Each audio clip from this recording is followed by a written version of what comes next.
Oh, hey, we've got to do an update on Luigi because, well, we just saw him walk into this courthouse where he's got a hearing in Pennsylvania. He'll likely get extradited over to New York to face murder charges. Obviously, he is the alleged shooter. Seems like he probably is, but I'm not going to cast judgment. What we're going to do instead is look into some of the latest that's unfolded. I'm going to go through what happened here at this scene. We're going to go through some of the photos and confusion that we're seeing around, wait, is it him? Because there are some differences that we need to touch on. Also have some suspicious things to talk about, like was Luigi placing things in certain areas and or apparently monopoly money or monopoly dollars found in his backpack in Central Park. A lot to talk about here, along with some other developments. Let's get started. We'll start with this. This just happened moments ago. Luigi getting transferred from the sheriff car in Pennsylvania and getting moved inside the courthouse. He ends up shouting that what's happening is an insult to the American people. And if you don't yet remember what we talked about yesterday, and I'll show you this in a moment, but if you don't remember what we talked about yesterday, I'll give you a really quick high-level overview. Basically, rich kid, grew up really wealthy. We'll talk about that and the grandfather's real estate empire in just a moment. Went to an all-boys prep school, was valedictorian, went to an Ivy League. Every element that you could check things off on, it seemed like things were pretty good for this dude, with the exception of severe back pain that even at one point left him debilitated for a week after just one surfing lesson. Pretty depressing, and probably helped, along with what happened to his mother, expand his hate and distrust for corporate America, specifically the insurance sector. Remember, the person that he allegedly killed was the CEO of UnitedHealthcare, insurance company. Now, we'll go through some of these details in a moment, but another thing that we saw yesterday, which we'll see some more details on today, is that Luigi had a real disgust for the potential destruction of American society. Now, this sounds really high level and sort of okay, here we go. Here comes some speculative kind of bougie kind of stuff. Oh, the poor might collapse. That's not really what this is supposed to be. I'm trying to simplify this. The idea, and the reason I'm bringing it up, is just to sort of discuss, hey, what was this dude's motive? What was this guy trying to send us a signal on? And yesterday, what we found is he was really concerned that the United States was trending towards the potential direction of collapse, much like the Roman Empire. That is, the Roman Empire had just been too wealthy and had gotten too comfortable with leisure, to the point that leisure was just unbalanced and the main thing that people cared about in their lives. And some people went a whole lifetime without having to do anything hard, which essentially made for an entire sort of fat and useless society, is sort of the idea that he's conveying. And he argues that this is really designed by elites to control the masses so that the elites, corporate America, can increase their profit and control. That's very interesting. But I think this is a good groundwork to get you started with some of the latest updates, because they all really relate to what's going on here. So listen to this. This is him as he goes into the courthouse here. Down. Luigi, oh my God! That is completely out of touch, and it's an insult to the intelligence of the American people and the lived experience. Completely unjust and an insult to the American people and the American experience. You can also clearly see, it's worth noting, when he gets out of the car, I mean, obviously there are windows in the car, so he knows there are reporters there, right? But he gets out of the car and quickly confirms his orientation with where they are. Here you go. Because he's probably at this point already thought about what he's going to say. If you think about it, this is really his only opportunity to make a public statement outside of a courtroom. This is where, when he makes this statement, you can see the officers very quickly get involved here in essentially shoving him into the confinement of the courthouse. But we know that this is not the only public statement that we expect him to continue to make, because yesterday, well, I mean, not only did we, let's just say there was a YouTube video that he posted yesterday. I'm going to tell you about exactly what happened here in just a moment.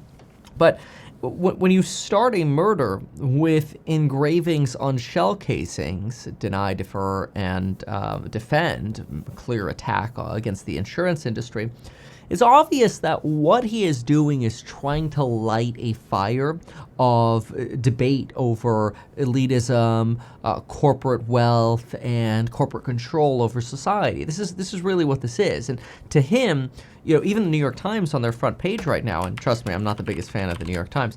I actually had a reporter reach out to me yesterday, and I'm like, yeah, no, I'm not really. The last time I talked to the New York Times was for a hit piece they were doing on me in 2021 in the New York Times Magazine. A lot of my fans are like, Kevin, this wasn't nice what they wrote. I'm like, maybe I shouldn't talk to them. I'm like, yeah, don't talk to them. Anyway, like, okay. That was funny, though, because that was right before I ran for governor. I'm like, oh, that's interesting timing.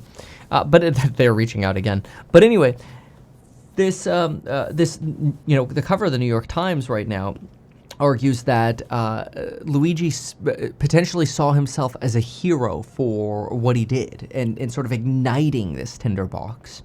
We'll see more of that in just a moment. But let's understand what happened here on YouTube. So yesterday, Luigi posted a video on pretty much a new channel. There was no other content on it. There could have been, and maybe it was deleted or privated. But when you went to his channel, there was only one video. And the video was really a countdown clock, and it was counting down to, I believe it was December 13th, if I remember correctly, which is Friday the 13th. It may have been the 11th, but I remember, if I remember correctly, it was the 13th. Either way, it was a countdown. And basically, it was a countdown to what he said was the truth. And the implication is that he's going to give us some form of maybe Netflix-style video series about why he did what he did. That, maybe he pre-recorded, say, a dozen different videos, and that he's going to, schedule those to be released over time, and that he was really expecting to get caught so that way he could start releasing these videos. Which is really interesting because, it's certainly one way, I guess, to spread a message, because if you don't already have a following online, it's very difficult to get one. And I suppose, in Luigi's mind, going potentially to prison for life or, 20, 30 years, whatever he ends up getting, could, if he is indeed found guilty, could be worth getting his message out, in his opinion. Okay, very interesting. But the downside for him is YouTube. This video was live, probably got about 70,000 views before it got taken down. I saw it within about the first 6,000 views, and YouTube removed it. If you go to the link of the YouTube video, it will now say this video is no longer available because the YouTube account associated with the video has been terminated. And I have a little clip. Well, I don't really have a clip, but I have kind of the thumbnail of what it looked like because we were texting about it. And so you can see it was just called The Truth.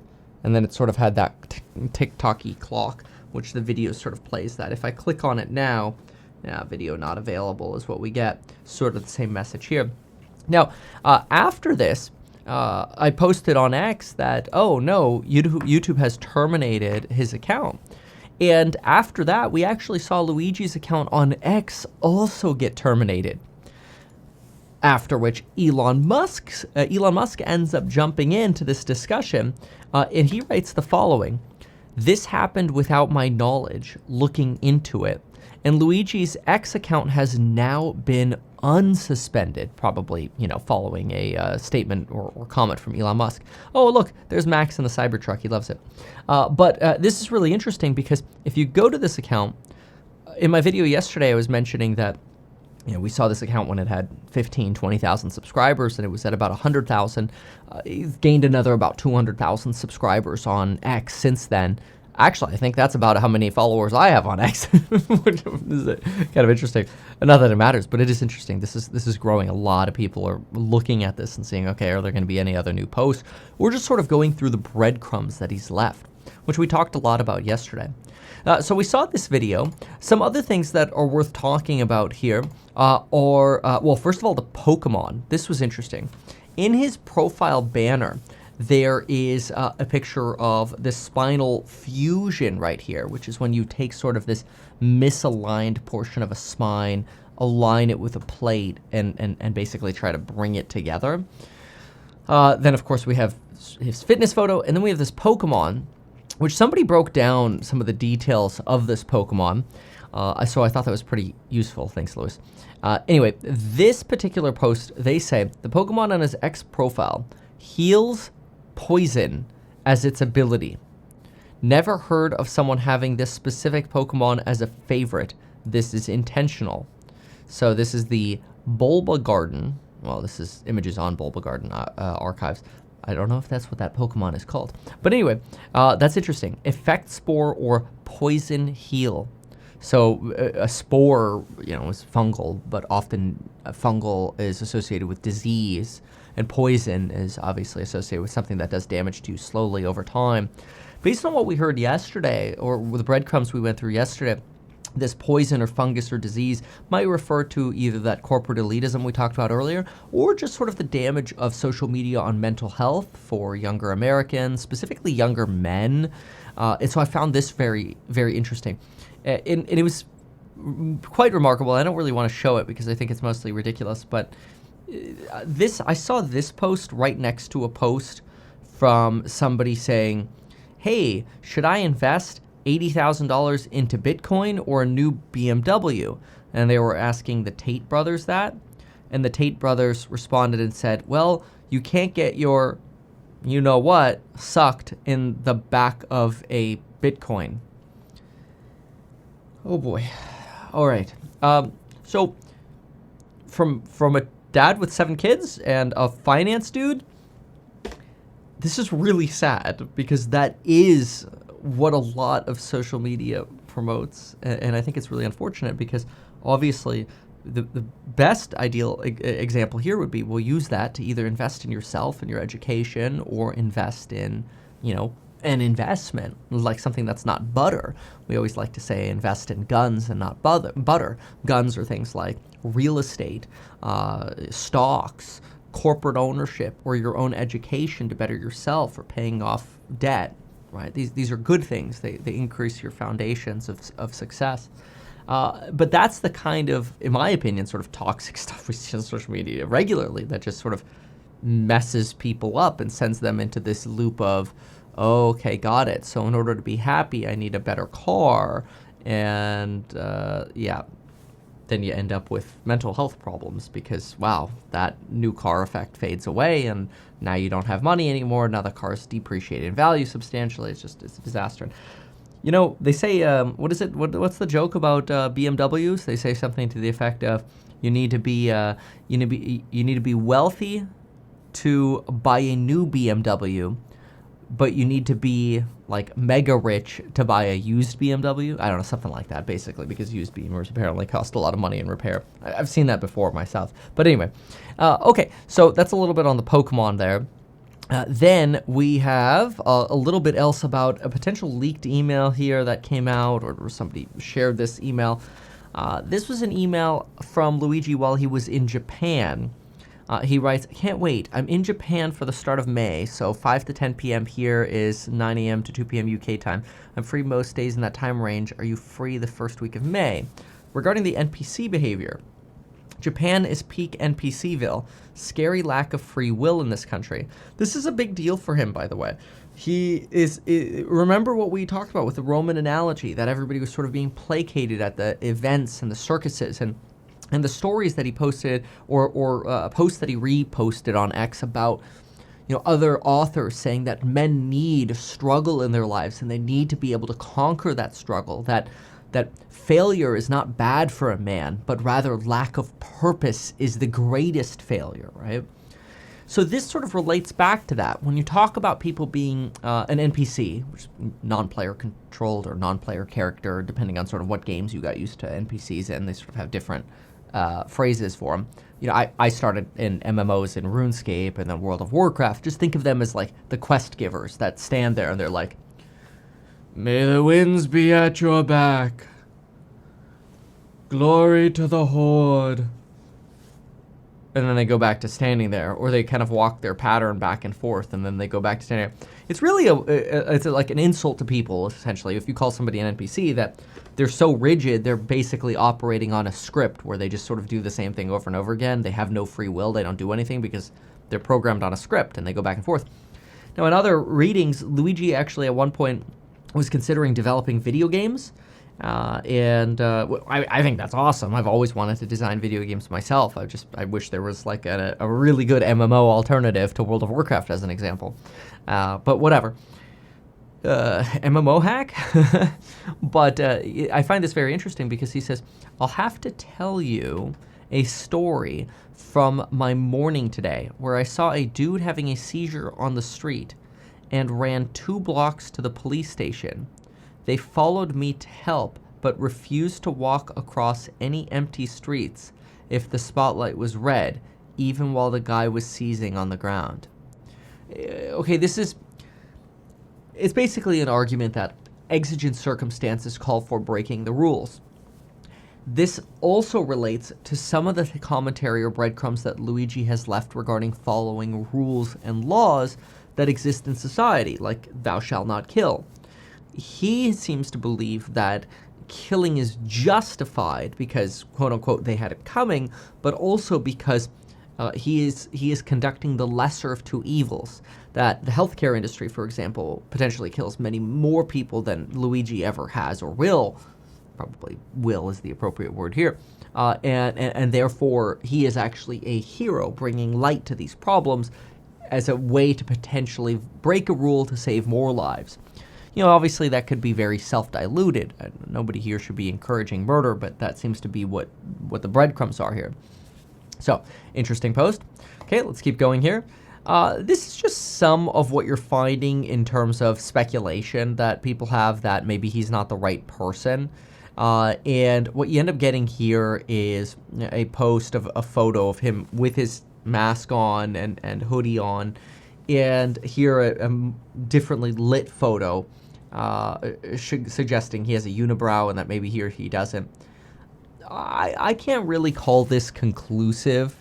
To me, lighting is very high contrast in this photo and much lower contrast here. So what that means is in a high contrast photo, you're really not going to you're not going to be able to see a lot of definition.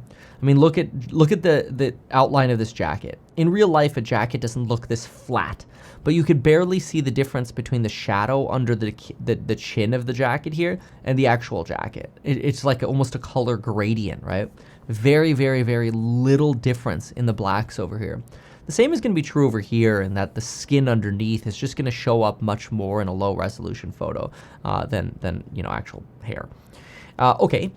So again, there's a lot of speculation around this, and we don't certainly have all of the answers, but we're trying to get as many answers as we can, such as the following here. Border Big Cat on X posted what appears to be a 4-page post from Luigi. And this is this post, which I think you could still find on the website it was originally posted on, the allopathic complex and its consequences. You could give that a Google, and you'll find some postings of it. The one I've been looking at is, I think it's a reposting, because this just keeps getting removed from different websites. But it's seenthis.net, where somebody reposted it. So we'll just go through here because we'll be able to highlight while we look at it. So, the Second Amendment means I am my own chief executive and commander-in-chief of my own military. Okay, I mean, there's a little bit of delusion here, obviously calling himself his own military, but okay. I authorize my own act of self-defense in response to a hostile entity making war on me and my family. Ah, interesting. Now we're starting to get justification for his act. So he believes he is defending himself and his family from a war that is being fought against him and his family.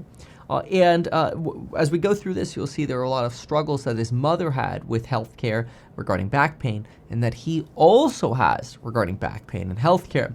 And so you're finding that he is making this comparison to say he is just simply defending against the attack that has already been perpetrated upon him. Nelson Mandela says, no form of violence can be excused. It kind of says the same, whether you live or die or have a cup of coffee. MLK says violence never brings permanent peace. Gandhi says nonviolence is the mightiest power available to mankind. Those who tell you are heroes, that's who our revolutionaries are. Yet is that not capitalistic? Nonviolence keeps the system working at full speed ahead. Okay, Now, this is where he's basically making the argument that, hey, like, everybody tells you that violence isn't the answer, but are we just being told that? You know, after all, isn't that what a capitalist would want? No, don't hurt anybody. Just keep paying. Interesting. What did it get us? Look in the mirror. They want us to be non-violent so they can grow fat off the blood they take from us. This is a reference, obviously, like the sucking of a leech almost, the comparing companies to leeches. The only way out is through. This is through violence. He's cutting this off. Not all of us will make it. Each of us is our own chief executive. You have to decide what you will tolerate. In Gladiator 1, Maximus cuts into the military tattoo that identifies him as part of the Roman legion. His friend asks, "Is that the sign of your god?" As Maximus carves deeper into his own flesh, as his own blood drips down his skin, Maximus smiles and nods yes. In other words, the sign of your god, the tattoo of his leader, basically. That tattoo represents the emperor, the leader of the army, who is the god. The god emperor has made himself part of Maximus's own flesh. The only way to destroy the emperor is to destroy himself. Okay, this is basically a way of saying when the corporation becomes such a leech, it basically becomes this organism that can only exist with you, but it takes energy from you to thrive, and it hurts you to thrive. And basically the way you kill it is by killing yourself, which is kind of crazy, but it's an analogy almost to a virus, right? Once the virus is inside of you and sort of becomes one with you, how do you get rid of it other than sort of destroying the host? It's like this parasitic relationship. I mean, that's what he's really doing. He's making this comparison, maybe not virus or to corporations as a virus, but rather corporations as a parasite. They take over their host until they've completely drained the host and killed them. Okay, interesting. Maximus smiles through the pain because he knows it is worth it. All right, this is basically saying the pain of him going to jail or prison is worth the destruction that he's causing. He's trying to kill the parasite, which, again, it's sort of like chopping the head off the Leviathan, right? The CEO of UnitedHealthcare, although, as we all know, how corporations work is to just replace the CEO, which they already have. These might be my last words. Very self-conscious here. I don't know when they will come through for me, or when they will come for me. I will resist them at any cost. That's why I smile through the pain. They've diagnosed my mother with severe neuropathy when she was 41 years old. She said it started 10 years before that with burning sensations in her feet and occasional sharp stabbing pains.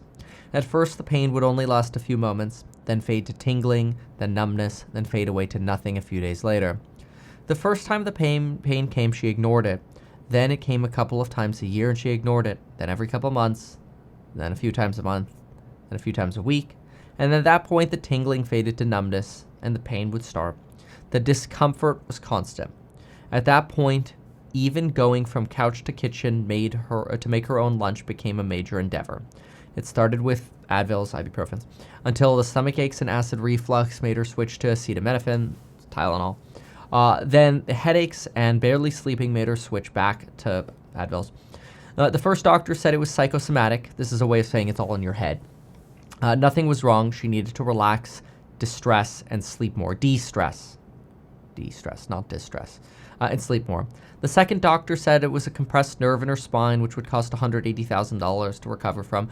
And the third doctor performed a nerve conduction study and some other tests, and each test cost money and deductibles until she hit her deductible on her UnitedHealthcare plan. There it is in October. Then the doctor went on vacation and my mother wasn't able to resume the test until January when her deductible reset. Yes, this is because deductibles do reset every year. This is why the best time to have a baby is in January, because you max out your deductible. So, if you want to do the math on that, if you go, basically January minus 9 months, the best time to try to get pregnant is probably somewhere around April. Just saying, because, March, if the baby comes a little early, so maybe like May. May to be safe, okay? So late April, May, go get your babies if you want babies. Just, quick little tangent there. Data 7, remember. The surgery would have no effect, is what the test showed. So they prescribed opioids instead. Yeah, this isn't good. Once you go down that level, it becomes very challenging. All I remember is we took a trip for the first time in years when she drove me to Monterey to go to the aquarium. I saw an otter in real life swimming on its back. We left at 7 a.m. and listened to Green Day on the 4-hour car ride. Over time, the opioids stopped working. They made her more and more sensitive to pain, and she felt withdrawal after just 2 or 3 hours. Then gabapentin. Now the pain was so bad she couldn't exercise, which compounded the weight gain from the slowed metabolic rate and hormonal shifts. And it barely helped with the pain. Made her so fatigued she would go an entire day without getting out of bed. Then the corticosteroids, which didn't even work. I've never heard that for pain relief before, but I'm no doctor. The pain was so bad that I feel like these are usually locally applied, right? Steroid hormones, what is this? Blah, blah, blah. But I usually see these as like topical ointments that I guess you could do injections, eh? Like an epidural? I don't know. Anyway, the pain was so bad I would hear my mother wake up in the night screaming in pain. I would run into her room asking if she's okay. Eventually, I stopped getting up. She'd yell out anguished shrieks of wordless pain or the word F, stretched and distended to its limits. Basically just like fully like that much in pain. This is terrible to read. I turn over and go back to sleep. All of this while they bled us dry with follow-up appointment after appointment, specialist consultations, and more imaging scans. Each appointment was promised to be fully covered until the insurance claims were delayed and denied. There it is. Allopathic medicine did nothing to my mom's suffering, yet it is the foundation of our entire society. See this going back to societal destruction, right? This is not good. Allopathic medicine, just a quick fill in here, is apparently, quote, a medical practice that uses conventional treatments to treat diseases and symptoms. Okay, and this would be contrasted with, let's say, maybe presumably holistic medicine, which might be more diet-based or preventative. So allopathic, just comparing or analyzing the current system of medicine. My mother told me that on a good day, the nerve pain was like her legs were immersed in ice water. On a bad day, it felt like her legs were clamped into a machine shop vise, screwed down to where the crank stopped turning, then crushed further until her ankle bones splintered and cracked to accommodate the tightening clamp. She had more bad days than good. My mother crawled to the bathroom on her hands and knees. I slept in the living room to create more distance from her cries in the night. I still woke up and still went back to sleep. Back then, I thought there was nothing I could do. The high co-pays made consistent treatment impossible. New treatments were denied as not medically necessary. Keep in mind, even though this person grew up wealthy, it doesn't necessarily mean they were wealthy. Partly because it seems like the grandfather was the wealthy one, and there were 30 grandchildren. Doesn't necessarily mean that when you have a wealthy grandfather that all of a sudden you're going to be wealthy. And I don't hear a lot about a father in place here, so who knows? Maybe there was like a divorce or a father figure missing or something.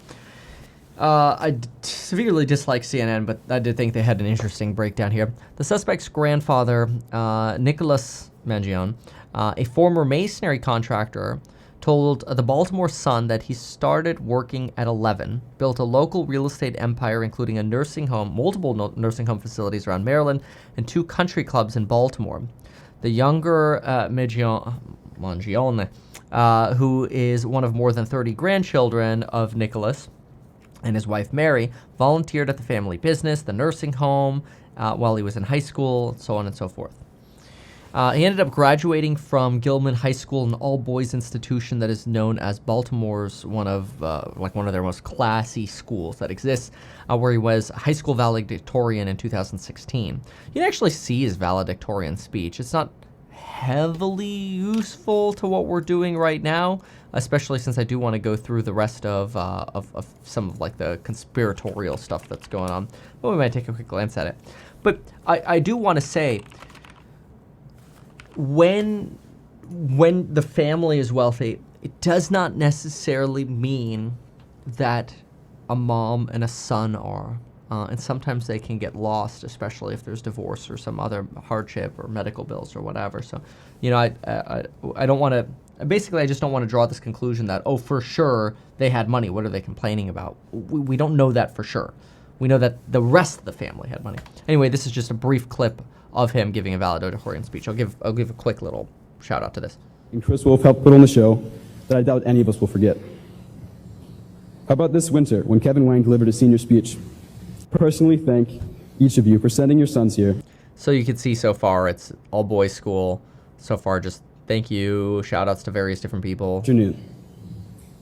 Thank you all for being here to celebrate. Thank yous. I came to realize that both views are correct. The class of 2016 is truly defined by its inventive, pioneering mentality that accompanies a strong commitment to Gilman tradition. All right. I mean, you get the idea. It's relatively on the more generic side. And it's more interesting to look at some of the more recent breadcrumbs he's left. I mean, he has a GitHub, or not a GitHub, it's a Goodreads account where he's kept track of nearly 300 different books that he either read or wanted to read. And you know, now obviously he's in jail.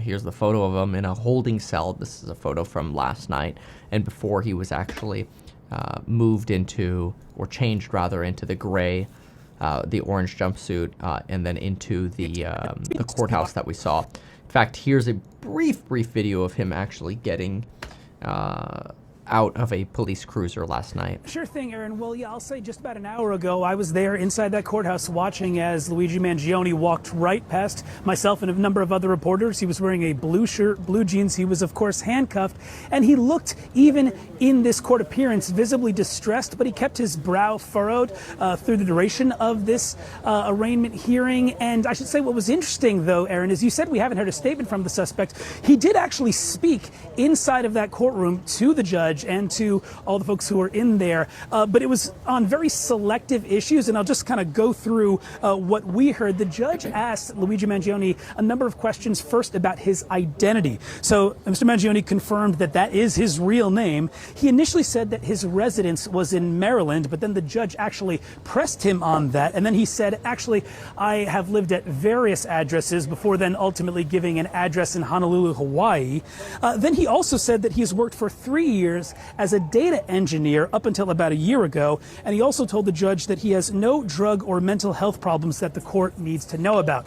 But Aaron, one of the most interesting parts of that particular hearing was actually his statements after the conversation about bail. The prosecutors basically stepped up there and made the case why they believe that this man should be held without bail. They mentioned that he is awaiting potentially an arrest warrant coming from New York City as one of the major reasons, but they also said that prosecutors noted that they found him with $8,000 in U.S. cash, $2,000 in foreign currency, his passport, and also a Faraday bag, which is basically a bag designed to stop transmission of cell service or other sort of...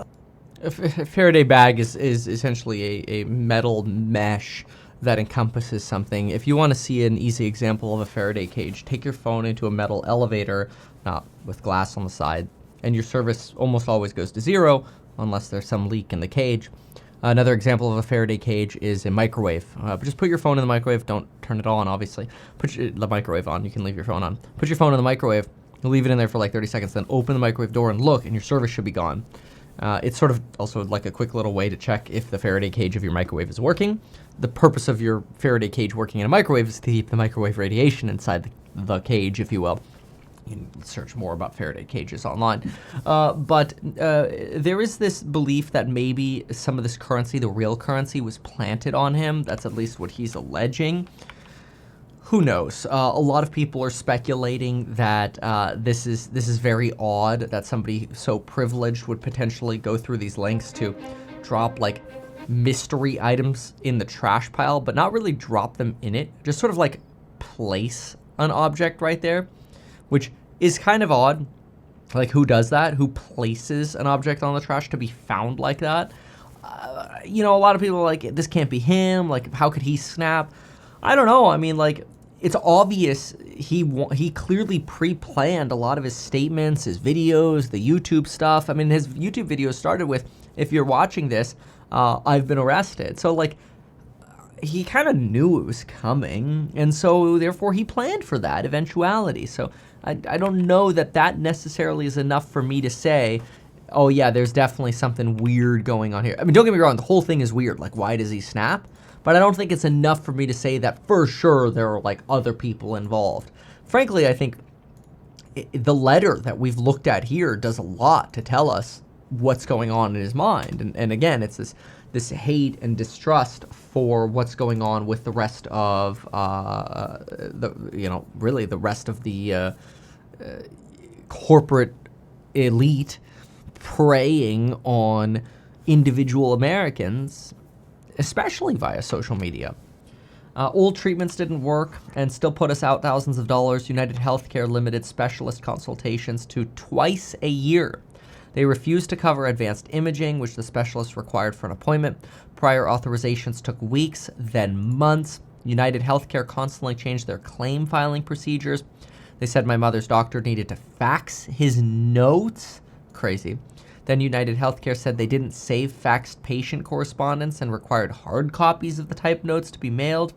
Then they said they never received the notes. They were unable to approve the claim until they had received and filed the notes.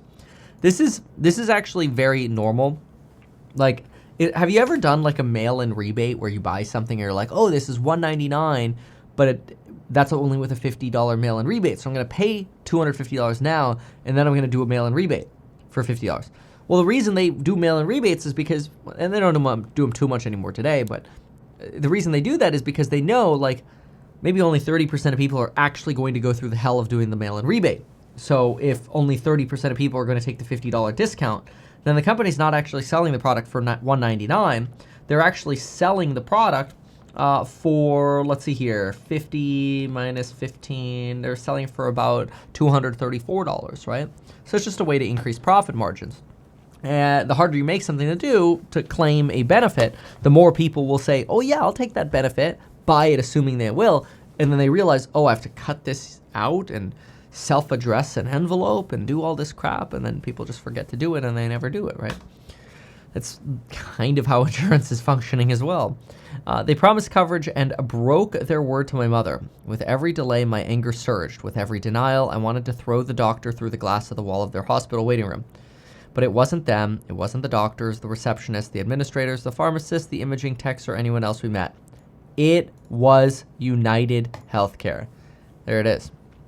People are dying. Evil has become institutionalized. What a word. Corporations are making billions of dollars off of pain.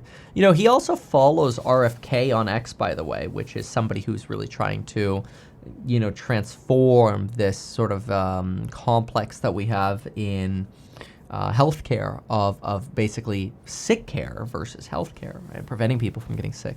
I've made videos on RFK as well. We entered into an agreement for healthcare with a legally binding contract that promised care commensurate with our insurance payments and medical needs. Then UnitedHealthcare changes the rules to suit their own profits. They think they make the rules, and they think that because it's legal, no one will punish them. You can see where the frustration is coming from. Now my own chronic back pain wakes me in the night, screaming in pain. I sought out another type of healing that showed me the real antidote that ails us.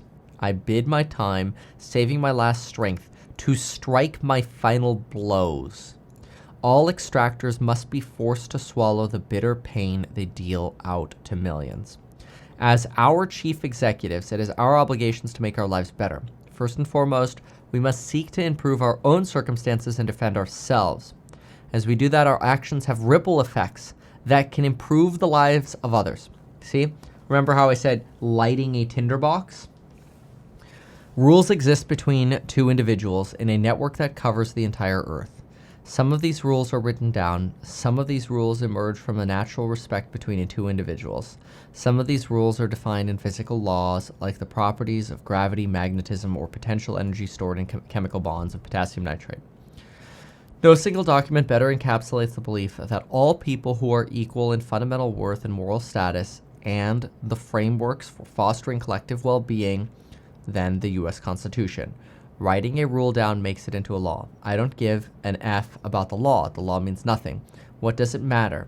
Or what does matter is following the guidance of our own logic and what we learn from those before us. That's where UnitedHealthcare went wrong. They violated their contract with my mother, with me, and tens of millions of Americans. This is a threat to my own family, my family's health, and the health of our country. And this requires me to respond with an act of war. End. Well, there you have it. There's sort of a full breakdown there. Now, here, just to end sort of on a lighter note, I suppose, a tragedy in 4 parts. Luigi, with American liberty in the background, right? This is a reference to an Italian coming to America for, you know, a better future. Getting screwed by the American insurance complex.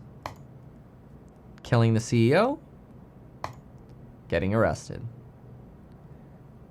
Okay. So, then, let's see here. Let's see what the latest is. Just sort of on live blogs here. Police say the suspect saw himself as a hero fighting corporate corruption. Yes, we just went through that. Fighting the parasitic healthcare industry. There you go. Views himself as a hero. Finally decides to act. Yep, we just saw that. Completely out of touch and an insult to the intelligence of the American people was the line that he shouted sort of as he was brought into the courtroom. And what else did we have? Let's see. The school, how he wanted to start a video game. His friends said they never thought he would self-destruct. Private security guards are currently blocking access to the family's house on a golf club. After doing a surf lesson, he ended up in bed for a week. We saw that. We saw his ex-post. We saw his ex-Pokemon. 300 books. We saw that. Yeah, there we go. That's all of the latest and what we know regarding the manifesto and everything else, with the exception of the crypto coin, honestly. Somebody created a Luigi Mangione crypto coin that like skyrocketed to a $50 million market cap, you know, with very few being sold. It's already sort of bleeding out, but anyway, there you have it. There's the latest of everything that's going on. Appreciate y'all being here and watching my summary on it. Goodbye, everyone. Good luck, and can't wait to be back to regularly scheduled programming as soon as I get caught up on all else. Thanks so much. Goodbye and good luck.